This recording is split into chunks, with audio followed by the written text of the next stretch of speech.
Hi friends, ഇന്ന് ഞാൻ നിങ്ങൾക്ക് പറഞ്ഞു തരാൻ പോകുന്നത് 2024 ഇപ്പോൾ പുതിയതായിട്ട് പുറത്തിറങ്ങിയ 105 മിനിറ്റ്സ് എന്ന മൂവിയാണ്. തികച്ചും ഡിഫറെന്റ് ആയിട്ടുള്ള ഒരു തീം പറയുന്ന ഒരു നല്ല മൂവിയാണിത്. പിന്നെ ഈ മൂവിയുടെ സ്പെഷ്യാലിറ്റി എന്താണെന്ന് നോക്കിയിട്ടുണ്ടെങ്കിൽ ഇതൊരു ഷോർട്ട് സ്റ്റോറിയാണ്. അത് മാത്രമല്ല, ഈ മൂവിയിലുടനീളം നായികയുടെ ഒറ്റ കഥാപാത്രത്തെ മാത്രമേ കാണിക്കുന്നുള്ളൂ. അതായത് പറഞ്ഞു വരുന്നത് മൂവിയുടെ സ്റ്റാർട്ടിങ് മുതൽ എൻഡിങ് വരെ നായികനെ മാത്രം കാണിച്ചുകൊണ്ട് അവൾക്ക് സംഭവിക്കുന്ന ചില കാര്യങ്ങൾ കാണിച്ചു തരുന്നു. പിന്നെ ഇതിന്റെ ഏറ്റവും വലിയ ത്രില്ലിംഗ് എലമെന്റ് എന്താണെന്ന് നോക്കിയിട്ടുണ്ടെങ്കിൽ ഇതൊരു ഹൊറർ മൂവി കൂടിയാണ്. അപ്പൊ എങ്ങനെയാ, ഇനി അധികം പറഞ്ഞു നീട്ടണ്ടല്ലോ, നേരെ നമുക്ക് സ്റ്റോറി നോക്കാം.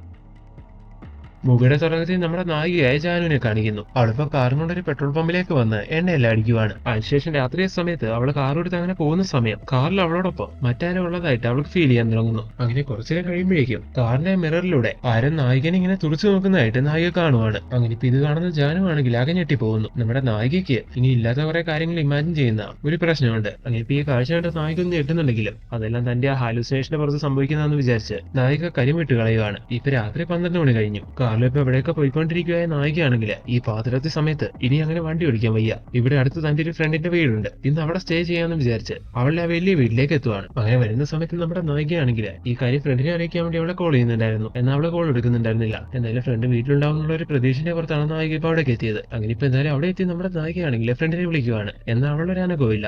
ഇതെന്താ ഇവിടെ ഇല്ലേ? എന്നാലും നോക്കാന്ന് വിചാരിച്ചൊന്നും നായികയാണെങ്കിൽ അതിന്റെ ഫ്രണ്ട് ഡോറിന്റെ അടുത്തേക്ക് വരുവാണ്. അങ്ങനെ ഡോറിലൊന്നും തള്ളുന്ന സമയം വാര് തുറന്നു കിട്ടുന്നു. അപ്പൊ അവൾ അകത്തുണ്ട്. ഇങ്ങനെ വിചാരിച്ച് നായിക അകത്ത് കയറുന്ന അതേ സമയം തന്നെ പെട്ടെന്ന് അവിടുത്തെ കറണ്ട് പോകുന്നു. അപ്പൊ നായികയാണെങ്കിൽ അവിടുന്ന് ക്യാൻഡിൽസ് അന്വേഷിച്ച് കണ്ടെത്തി അത് തെളിക്കുന്നു. എന്നിട്ട് ഫ്രണ്ടിനെ വീണ്ടും ഫോൺ എടുത്ത് വിളിക്കാൻ തുടങ്ങുവാണ്. അപ്പോഴേക്കും പെട്ടെന്ന് കറണ്ട് വരുന്നു. അപ്പൊ നായിക നേരെ അവളുടെ ഫ്രണ്ടിന്റെ മുറിയിലേക്ക് വരുവാണ്. ഈ സമയത്ത് അവളെ അവിടെയും കാണുന്നില്ല. ശരി, ഇവളെ എവിടെ പോയിരിക്കുകയാണെന്ന് വിചാരിച്ച് നായിക ബെഡിൽ അങ്ങനെ ഇരിക്കുന്ന സമയം പെട്ടെന്ന് നായികന്റെ ഫോണിലേക്ക് ആ ഫ്രണ്ട് കോൾ ചെയ്യുവാണ്. അപ്പൊ നായിക കോൾ എടുത്ത്, എടി നീ എവിടെ പോയിരിക്കുവായിരുന്നു? എത്ര തവണ ഞാൻ നിന്നെ കോൾ ചെയ്തു, നീ എന്താ ഫോൺ എടുക്കാതെ എന്നൊക്കെ ചോദിക്കുന്നു. എന്നാൽ ഈ സമയത്ത് വിളിച്ച ഫ്രണ്ടിന്റെ ഒരനക്കവും കേൾക്കുന്നില്ല. അതായത് അവളെ റെസ്പോണ്ട് ഒന്നും ചെയ്യുന്നില്ല. അങ്ങനെ ഇപ്പൊ നായിക നീ തോന്നും മിണ്ടാതിരിക്കുന്ന ചോദിക്കുന്ന അതേ സമയം തന്നെ കോൾ കട്ട് ചെയ്യുന്നു. ഈ സമയം നായികയ്ക്കാണെങ്കിൽ എന്തോ ഒരു പ്രശ്നമുള്ളതായിട്ട് ഫീൽ ചെയ്യുവാണ്. അങ്ങനെ ഇപ്പൊ തലയ്ക്ക് ഭ്രാന്ത് പിടിക്കുന്ന നായികയാണെങ്കിൽ ഒന്ന് കൂളാവാൻ വേണ്ടി അവിടുത്തെ ബാത്ടബിൽ വന്ന് അങ്ങനെ ഇരിക്കുവാണ്. എന്നിട്ടൊന്ന് കണ്ണടയ്ക്കുന്നു. കുറച്ചേരം കഴിഞ്ഞ് നായിക കണ്ണു തുറക്കുമ്പോൾ അവളൊരു കാട്ടില് അതേ ബാത്ടബിൽ ഇരിക്കുന്ന പോലെ അവൾക്ക് ഫീൽ ചെയ്യുവാണ്. അങ്ങനെ ഇപ്പൊ ആകെ ഭയന്നു പോകുന്ന നായികയാണെങ്കിൽ എവിടേക്ക് പോകണമെന്നോ എന്ത് ചെയ്യണമെന്നോ അറിയാതെ ആ ഭയത്തിൽ അവിടെ നിന്ന് ഓടാൻ തുടങ്ങുന്നു. എന്നാൽ അവൾക്ക് അതിന് കഴിയാത്ത രീതിയിൽ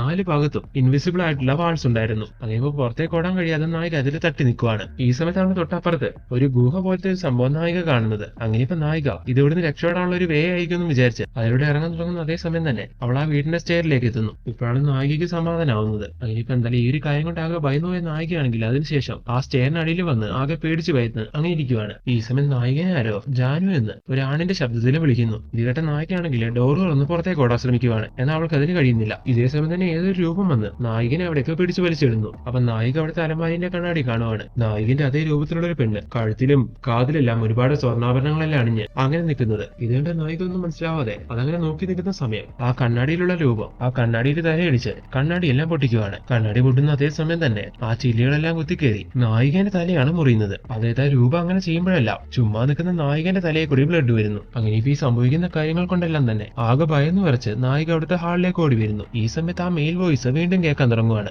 ജാനു, ഞാൻ ആരാണെന്ന് നിനക്ക് അറിയണ്ടേ? അറിയണമെങ്കിൽ നീ ഒരു കാര്യം ചെയ്യ്, എനിക്കൊരു കോഫി ഉണ്ടാക്കി തരാൻ. ഈ സമയത്ത് ആ മെയിൽ ശബ്ദം അവളോട് പറയുവാണ്. അങ്ങ് ഇത് കേട്ട നായികയാണെങ്കിൽ വേറെ നിവൃത്തിയില്ലാതെ കിച്ചണിൽ പോയിട്ട് ആ വോയിസ് ആവശ്യപ്പെട്ട പോലെ കോഫി എല്ലാം ഉണ്ടാക്കി കൊണ്ടേ കൊടുക്കുന്നു. ഇതേ സമയം കൊണ്ട് ആ സ്റ്റെയറിന്റെ ഭാഗത്തെല്ലാം ഒരുപാട് മെഴുകുതിരികളെല്ലാം തെളിഞ്ഞു നിൽപ്പുണ്ടായിരുന്നു. ഇപ്പൊ നായികനോട് ഈ കാര്യങ്ങളെല്ലാം പറഞ്ഞുകൊണ്ടിരിക്കുന്ന ആ ശക്തിയാണ് ഈ കാര്യങ്ങളെല്ലാം ചെയ്തതെന്ന് നായിക ഈ സമയത്ത് മനസ്സിലാക്കുന്നു. ഇപ്പൊ കോഫി കൊണ്ട് വന്ന നായികനോട് ആ ടേബിളിന് മുമ്പിൽ ഇരിക്കാൻ പറയുകയാണ് ആ വോയിസ്. അങ്ങനെ പേടിച്ച് ഭയന്ന് നായിക അതിന് മുമ്പിലിരിക്കുന്നു. ഈ സമയം ആ വോയിസ് നായികനോട് പറയുവാണ്, ഇന്ന് നിന്റെ അവസാന രാത്രിയാണ്, കുറച്ചു നേരത്തിനുള്ളിൽ നീ ലോകം വിട്ടു പോകുന്നു. ഇത് കേട്ട് നായിക ആകെ ഭയക്കുന്നു. ഇതേ സമയം തന്നെ നേരത്തെ നായിക ബാത്ടബിൽ ഇരുന്നപ്പോ ആ കാടിന്റെ ഏരിയയിലേക്ക് പോയ പോലെ ഇപ്പൊ ആ ടേബിളിന് മുമ്പിൽ ഇരിക്കുന്ന നമ്മുടെ നായിക ആ ടേബിളും ചെയറോടെ മറ്റൊരു ഏരിയയിലേക്ക് എത്തുന്നതായിട്ട് കാണിക്കുന്നു. അതൊരു വിജനമായ ഏരിയയാണ്. അവിടുന്ന് നമ്മുടെ നായിക ഈ സമയത്ത് രക്ഷപ്പെടാൻ ശ്രമിക്കുന്നുണ്ടെങ്കിലും ചുറ്റും തീയാണ്. അവിടെ നമ്മൾക്ക് പുറത്തെടുക്കാൻ കഴിയില്ല. അങ്ങനെ ഇപ്പൊ എന്ത് ചെയ്യണമെന്ന് അറിയാതെ നമ്മുടെ നായിക ഈ സമയത്ത് പേടിച്ച് ഭയന്ന് അവിടെ മയങ്ങി വീഴുവാണ്. അങ്ങനെ ഇപ്പൊ ആ സീനോടെ കട്ടായി വീണ്ടും നായികനെ വീട്ടിൽ കാണിക്കുവാണ്. നായിക ഇപ്പൊ നിലത്ത് മയങ്ങി കിടക്കുന്നു. കുറച്ചിടം കഴിഞ്ഞ് നായിക എഴുന്നേൽക്കുമ്പോൾ അതായത് അവൾക്ക് ബോധം വരുമ്പോൾ അവൾ കാണുന്ന കാഴ്ച എന്താന്ന് നോക്കിയിട്ടുണ്ടെങ്കിൽ അവളുടെ കാലാരോ ചങ്ങല ഉപയോഗിച്ച് ബന്ധിച്ചിരിക്കുകയാണ്. അങ്ങനെ ഇപ്പൊ നമ്മുടെ നായികയാണെങ്കിൽ അത് വലിച്ചു പൊട്ടിക്കാൻ ശ്രമിക്കുന്നുണ്ടെങ്കിലും അത് കഴിയുന്നില്ല. കാരണം അത് അവിടുത്തെ തൂണുമായിട്ട് ബന്ധിച്ചിരിക്കുമായിരുന്നു.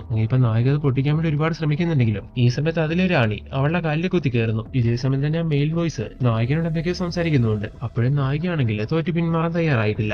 എങ്ങനെയെങ്കിലും രക്ഷപ്പെടാൻ വേണ്ടി നായിക അങ്ങനെ ശ്രമിച്ചുകൊണ്ടിരിക്കുന്നു. അപ്പോഴാണ് വീടിന്റെ പുറത്ത് നിന്ന് ആരോ കോളിംഗ് ബെൽ അടിക്കുന്നത്. പുറത്ത് ആരെങ്കിലും വന്നതായിരിക്കുമല്ലോ. അങ്ങനെയാണെങ്കിൽ ശബ്ദം ഉണ്ടാക്കി താൻ ഈ വീട്ടിൽ കുടുങ്ങിയിരിക്കുന്നത് വന്ന ആളെ അറിയിക്കാന്ന് വിചാരിച്ചോണ്ട് നായിക എന്നെ രക്ഷിക്കണമെന്നും പറഞ്ഞുകൊണ്ട് അവിടെ വെച്ച് ഉണ്ടാക്കുവാണ്. എന്നാൽ പുറത്ത് ആരും വന്നിട്ടില്ലായിരുന്നു. അതും ആ വീട്ടിലുള്ള ശക്തി, അതായത് നായികനെ ഇങ്ങനെയെല്ലാം ദ്രോഹിച്ചുകൊണ്ടിരിക്കുന്ന ആ ശക്തി നായികനെ പറ്റിക്കാൻ വേണ്ടി ചെയ്തതായിരുന്നു. അതായത് കോളിംഗ് ബെൽ അടിച്ച്. ഇതേ സമയം തന്നെ ആരോ നായികന്റെ ചുറ്റും നടന്ന് ജാനു ജാനു ഇങ്ങനെയെല്ലാം വിളിക്കുന്ന പോലെ നായികയ്ക്ക് ഫീൽ ചെയ്യുന്നു. ഇനിയിപ്പോ ആകെ ഭ്രാന്ത് പിടിച്ച അവസ്ഥയിലായ നായികയാണെങ്കിൽ നേരെ കിച്ചണിലേക്ക് പോയി ഒരു കത്തി എടുത്തോണ്ട് വന്ന് ആരെങ്കിലും തന്റെ അടുത്തുണ്ടെങ്കിൽ അയാൾക്ക് നേരെ കൊള്ളാൻ വേണ്ടി അങ്ങനെ ആ കത്തി വീശുവാണ്. ഇതേ സമയത്ത് അവിടെയുള്ള ആ ശക്തി ആ കത്തി പിടിച്ച് നായികന്റെ കഴുത്തിൽ വെക്കുവാണ്. അപ്പോഴത്തേക്കും നായിക വീണ്ടും മയങ്ങി വീഴുന്നു. അടുത്ത സീനിലെ നായിക കണ്ണു തുറക്കുമ്പോൾ അവള് നേരത്തെ എത്തിപ്പെട്ട ആ കാട്ടില് തലകീഴായ അവസ്ഥയില് അവളെ ആരോ കെട്ടി തൂക്കിയിട്ടിരിക്കുകയാണ്. അങ്ങനെ ഇപ്പൊ ഈ കാഴ്ചയെല്ലാം കണ്ട് നായികയാണെങ്കിൽ ഒന്നും മനസ്സിലാവാതെ വീണ്ടും ബോധം കിടുവാണ്. കുറച്ചിനും കഴിഞ്ഞ് നായിക കണ്ണു തുറക്കുമ്പോൾ നായിക നേരത്തെ പോലെ തന്നെ വീട്ടിലെത്തി. അതായത് ഇപ്പൊ അവിടെ നേരത്താണ് കിടക്കുന്നത്. അങ്ങനെ ഇപ്പൊ ബോധം വന്നത് നായിക വീണ്ടും അവളുടെ കാലിലെ ചങ്ങല മുറിച്ച് കളയാൻ വേണ്ടി വീട്ടിൽ ശ്രമിക്കാൻ തുടങ്ങുന്നു. അങ്ങനെ അതിനുവേണ്ടി അവൾ അവിടുത്തെ സ്റ്റോർ റൂമിലേക്ക് ചെന്ന് ഒരു വലിയ ചുറ്റിക എടുത്ത് ആ ചങ്ങല കിട്ടടിക്കുവാണ്. അങ്ങനെ അടിക്കുന്ന സമയം ആ ചുറ്റിക തെറ്റി വന്ന് അവളുടെ കാലിൽ കൊള്ളുന്നു. ഈ സമയം നായിക വേദന കൊണ്ട് പെടുകയാണ്. അങ്ങനെ പുറത്തേക്ക് ഇറങ്ങി വരാൻ തുടങ്ങുന്ന സമയം അവളൊരു ഗ്ലാസ് ബോക്സിൽ പെട്ട പോലെ ആയി പോകുന്നു. അതായത് പുറത്തേക്ക് വരാൻ കഴിയുന്നില്ല. അങ്ങനെ ഇപ്പൊ ഒരുപാട് കഷ്ടപ്പെട്ട് നായിക കയ്യിലിരിക്കുന്ന ചിറ്റിക്ക് വെച്ച് ആ ഗ്ലാസ് ബോക്സ് തല്ലി പൊട്ടിക്കുവാണ്. എന്നിട്ട് പുറത്തേക്ക് വരുന്ന സമയം അവള് സ്പേസിലേക്ക് എത്തിയതുപോലെ അങ്ങനത്തെ ഒരു ഫീലിങ്സ് അവൾക്ക് തോന്നാൻ തുടങ്ങുന്നു. അതായത് ആംബിയൻസ് എല്ലാം അതേപോലെ. അങ്ങനെ ഇതെല്ലാം കണ്ട് നായിക വീണ്ടും ബോധം കിടു വീഴുന്നു. കുറച്ചു നേരം കഴിഞ്ഞ് നായിക കണ്ണു തുറക്കുമ്പോൾ നായിക വീണ്ടും വീട്ടിൽ തന്നെയാണ്. ഇനി ഇവിടെ പെട്ട് കിടന്നാൽ ശരിയാവില്ല. തന്റെ ഫോൺ എടുത്ത് ഈ കാര്യങ്ങൾ ആരെങ്കിലും വിളിച്ചു പറയാമെന്ന് വിചാരിച്ചുകൊണ്ട് നായിക അവളുടെ ഫോൺ എടുക്കാൻ വേണ്ടി വരുന്നു. അങ്ങനെ ഫോൺ എടുത്ത് നോക്കുന്ന സമയത്താണ് മനസ്സിലാവുന്നത് ഫോൺ ചാർജ് ഇല്ലാതെ ഓഫ് ആയിരിക്കുവാണെന്ന്. അങ്ങനെ ഇപ്പൊ നായിക അത് ചാർജ് കുത്താൻ വേണ്ടി ചാർജ് എടുക്കാൻ വേണ്ടി പോവുകയാണ്. അങ്ങനെ സ്റ്റെയർ ഇറങ്ങി വരുന്ന സമയം താഴെയായിട്ട് ആരും ഇങ്ങനെ കുഞ്ഞിക്കൂടി ഇരിക്കുന്നത് പോലെ നായിക കാണുന്നു. അങ്ങനെ ഇപ്പൊ അതാരാണ് നായിക നോക്കുമ്പോൾ അത് മറ്റാരുമില്ലായിരുന്നു, ജാനു തന്നെയായിരുന്നു. അതായത് നായികന്റെ അതേ രൂപത്തിലുള്ള മറ്റൊരു നായിക. അങ്ങനെ ഇതെല്ലാം കണ്ട നായികയാണെങ്കിൽ അലറി വിളിക്കുവാണ്. ഇതേ സമയത്ത് അവൾക്കാണെങ്കിൽ ഇത്തരത്തിലുള്ള ഷോക്കുകളെല്ലാം ഉണ്ടാകുന്നുണ്ട് ശ്വാസം മുട്ടാനും തുടങ്ങുന്നു. അങ്ങനെ ഇപ്പൊ കുറച്ച് വെള്ളം കുടിക്കാൻ വേണ്ടി നായികയാണെങ്കിൽ കിച്ചണിലേക്ക് ഓടുവാണ്. അങ്ങനെ ഇപ്പൊ ഫ്രിഡ്ജ് തുറക്കാൻ തുടങ്ങുന്ന സമയം നിനക്ക് വെള്ളം വേണോന്ന് ആ മെയിൽ വോയിസ് നായികനോട് ചോദിക്കുന്നു. ആ വെപ്രാളത്തിൽ നായിക വേണമെന്ന് പറയുമ്പോൾ കിച്ചന്റെ സീലിംഗിൽ നിന്ന് നായികന്റെ മേത്തേക്ക് മഴ പോലെ വെള്ളം വീഴാൻ തുടങ്ങുന്നു. കുറച്ചു നേരം കഴിയുമ്പോഴേക്കും നായികന്റെ ബോധം പോവുകയാണ്. അത് കഴിഞ്ഞ് നായിക കണ്ണു തുറക്കുമ്പോൾ നായിക ഒരു കടല് പോലത്തെ സ്ഥലത്ത് വെള്ളത്തിന്റെ അടുത്തട്ടിൽ ഇങ്ങനെ മുങ്ങി നിൽക്കുന്ന പോലെ ഫീൽ ചെയ്യുവാണ്. അങ്ങനെ ഇപ്പോൾ അവിടെ നിന്ന് രക്ഷപ്പെടാൻ വേണ്ടി നമ്മുടെ നായിക എന്തൊക്കെയോ കാട്ടിക്കൂട്ടുന്നു. കുറച്ചു നേരം കഴിഞ്ഞ് നായിക വീണ്ടും കണ്ണു തുറക്കുമ്പോൾ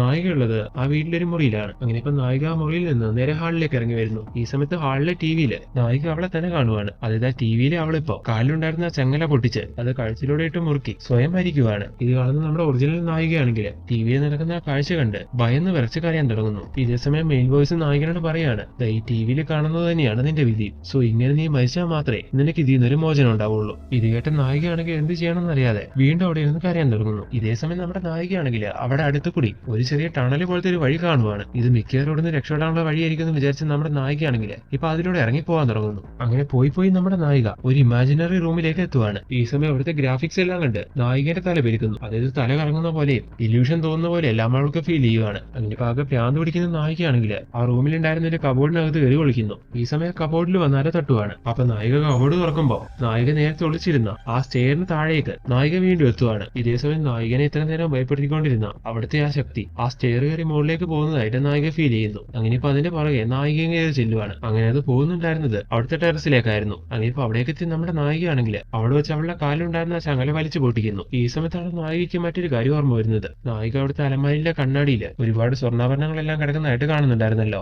അതെല്ലാം നായിക കുറച്ചുനാൾ മുമ്പ് ഒരു കല്യാണ വീട്ടിൽ നിന്ന് അടിച്ചു മാറ്റിക്കൊണ്ട് വന്നതായിരുന്നു. അങ്ങനെ അന്ന് നായിക ഒരു കാര്യം ചെയ്തുകൊണ്ട് ആ കല്യാണം മുടങ്ങി പോകുന്ന പെണ്ണാണെങ്കിൽ അതിന്റെ വലിയ സൂയിസൈഡ് ചെയ്യുന്നുണ്ടായിരുന്നു. അങ്ങനെ ആ പെണ്ണിന്റെ ആത്മാവാണ് ഇപ്പൊ ഇവിടേക്ക് എത്തി നായികനോട് ഇങ്ങനെ പ്രതികാരം വീട്ടുന്നത്. ഈ സമയത്ത് ഈ കാര്യങ്ങളെല്ലാം മനസ്സിലാക്കി നമ്മുടെ നായിക തീരുമാനിക്കുകയാണ്. അപ്പൊ ആ പെണ്ണിന്റെ ആത്മാവ് പറയുന്നത് പോലെ ഇതിന് തനിക്കൊരു മുക്തി കിട്ടണമെങ്കിൽ സൂയിസൈഡ് ചെയ്യലേ നിവൃത്തിയുള്ളൂ എന്ന്. അങ്ങനെ ഇപ്പൊ നമ്മുടെ നായിക വലിയ വീടിന്റെ ആ ടെറസിന്റെ ഭാഗത്ത് നിന്ന് നേരെ താഴേക്ക് അടിമരിക്കുവാണ്. അങ്ങനെ ആ സീനോടൊക്കെ അടുത്ത സീനില് ഈ മൂവിയിലെ ശരിക്കും നായികയായ ജാനുവിനെ കാണിക്കുന്നു. അപ്പൊ ഇത്ര നേരം കാണിച്ചത് ആരെയാണ്, മരിച്ചത് ആരാണ്, ഇങ്ങനെയെല്ലാമല്ലേ നിങ്ങളിപ്പോ ചിന്തിക്കുന്നത്? അത് നായിക അവളെ വെച്ചോണ്ട് തന്നെ ഒരു കഥ എഴുതിയതായിരുന്നു. സോ നായികന്റെ കഥയിലെ ആ കഥാപാത്രമാണ് മരിച്ചത്. അതായത് അങ്ങനെ ഒരു തെറ്റ് ഇതിന്റെ ഫലമായിട്ട്. അങ്ങനെ ഇപ്പൊ ഈ കഥയിൽ എഴുതി കഴിഞ്ഞ് നമ്മുടെ നായികയാണെങ്കിൽ ആരെ വിളിച്ച് ഈ കാര്യങ്ങളെല്ലാം ഇൻഫോം ചെയ്യുന്നു. ഈ സമയത്ത് നായികന്റെ വീട്ടിൽ നിന്ന് നായിക അവളെ ആ കഥയിൽ പറയുന്നത് പോലെ ഒരു മെയിൽ വോയിസ് കേൾക്കുവാണ്. അതും ജാനു എന്ന് വിളിക്കുന്നത് പോലെ. ഇത് കേട്ട് നായിക ഞെട്ടി തിരിഞ്ഞു നോക്കുന്നതായിട്ട് കാണിച്ചുകൊണ്ടാണ് ഈ മൂവി അവസാനിപ്പിക്കുന്നത്. ഫ്രണ്ട്സ്, ഈ മൂവി എങ്ങനെ ഉണ്ടായിരുന്നു? നിങ്ങൾക്ക് എല്ലാവർക്കും ഈ മൂവിയും ഇതിന്റെ തീമും ഇഷ്ടപ്പെട്ടോ? മൂവിയുടെ സ്റ്റാർട്ടിംഗിൽ പറഞ്ഞ പോലെ നായകന്റെ ഒറ്റ ക്യാരക്ടറെ വെച്ച് കൊണ്ടുപോയ ഒരു മൂവി ആയതുകൊണ്ട് തന്നെ കഥ പറഞ്ഞപ്പോൾ ചിലപ്പോൾ നിങ്ങൾക്ക് ബോറടിച്ചേക്കാം. പക്ഷെ ഞാൻ ഉറപ്പ് തരുവാണ്, ഈ മൂവി മുഴുവനായിട്ടൊന്ന് കണ്ടു നോക്കിയാ അതിൽ ആ ത്രില്ലിംഗ് എലമെന്റ്സും ഉണ്ട്. നിങ്ങൾക്ക് ഈ മൂവി നല്ല ഇൻട്രസ്റ്റ് തോന്നും, നിങ്ങൾക്ക് നന്നായിട്ട് അത് ഇഷ്ടപ്പെടും. സോ പറ്റുവാണെങ്കിൽ നിങ്ങൾ ഈ മൂവി മുഴുവനായിട്ടൊന്ന് കണ്ടു നോക്കി അതിന്റെ അഭിപ്രായം കമന്റ് ബോക്സിലൂടെ ഞങ്ങളെ അറിയിക്കുക. അതുപോലെ ഞാൻ എക്സ്പ്ലെയിൻ ചെയ്യുന്നത് നിങ്ങൾക്ക് ഇഷ്ടമാവുന്നുണ്ടെങ്കിൽ തീർച്ചയായിട്ടും ഞങ്ങളെ സപ്പോർട്ട് ചെയ്യണം, കമന്റ് ചെയ്യണം, ലൈക്ക് ചെയ്യണം, ഷെയർ ചെയ്യണം. സോ അപ്പോൾ ഇത്ര നേരം ഈ വീഡിയോ കണ്ടാൽ നിങ്ങൾക്ക് എല്ലാവർക്കും നന്ദി പറഞ്ഞുകൊണ്ട് ഈ വീഡിയോ വൈൻഡപ്പ് ചെയ്യുവാണ്. Tata, bye bye.